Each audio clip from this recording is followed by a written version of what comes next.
Hello, this is Malcolm Snook from www.freepowerknowhow.com, and I have an interesting piece of news for you that Transport for London have ordered 5 new buses at a cost of £15 million. The interesting thing about these buses is that they run on hydrogen fuel cells, and the only thing that comes out of their exhaust pipe is water, so there are no harmful emissions, no carbon dioxide.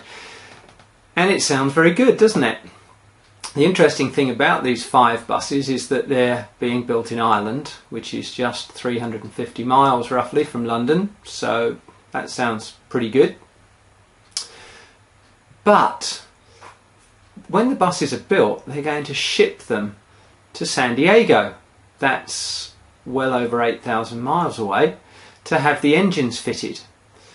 Then they're going to ship them back to the UK. That's another 8,600 whatever miles. In fact, they're going to cover more than 17,000 miles before these 5 buses running on one route only hit the streets of London and reduce the pollution in London by a very small amount.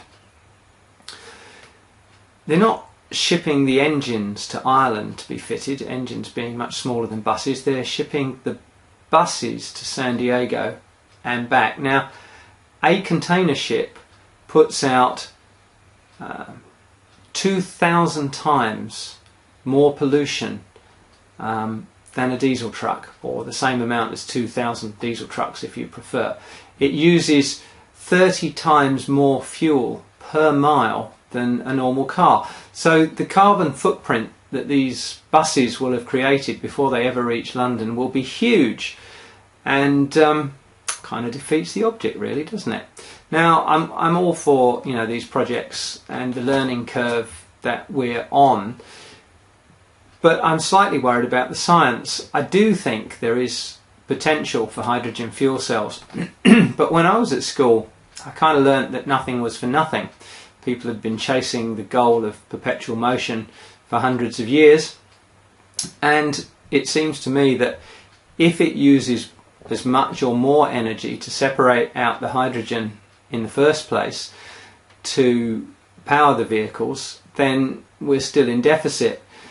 Now, I hope that we're a very resourceful species, and I hope that we will find in the near future very efficient ways of producing hydrogen, and if we do that, the hydrogen fuel cell will make a fantastic contribution. But there is free energy all around us. It's in the water, it's in the air, and it comes from the sun. So I'm talking about solar power, wind power, and water and wave power. Now, we've harnessed the electricity, hydroelectricity from rivers for many years, but there's a finite number of rivers in the world. But there are oceans everywhere, and tidal power and wave power is fantastically powerful. The water will always be on the move. That's the nature of the planet. But those are things you can't really take advantage of if you live in the middle of a prairie or the middle of a big city. So wave power and tidal power, those are projects for governments. But wind and solar energy, you can benefit from those, and you don't have to create a huge carbon footprint. You can build your own solar panels, you can build your own wind generators with, in many cases, products that are readily available in your local hardware store or not too far away already. So, how do you find out how you can do that? Well, we have a website, as I mentioned at the beginning, freepowerknowhow.com. That's freepowerknowhow.com. If you click on the banner at the top, it's just under, there's a picture at the top, nice pretty picture. Immediately under that is a banner, and at the very bottom of page 1 there's another banner. If you click on either of those banners, you will learn how you can obtain plans to build your own solar panels and your own wind generator. People will tell you that solar panels aren't that efficient. Well, there's definitely room for improvement, but I can tell you I live on a boat. I'm not speaking to you from the boat at the moment, but I do live on a boat with 2 solar panels and a wind generator, and that provides most of my power most of the year.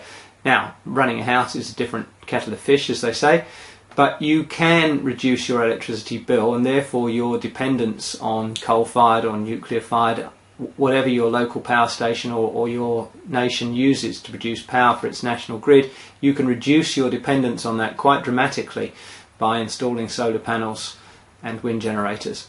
And I hope you do, because it's good for you, it'll cut your bill, it'll save you money, and it'll help to reduce emissions. And you know, people can do that all over the world, wherever they live. Thank you for listening to my little rant about Transport for London's buses.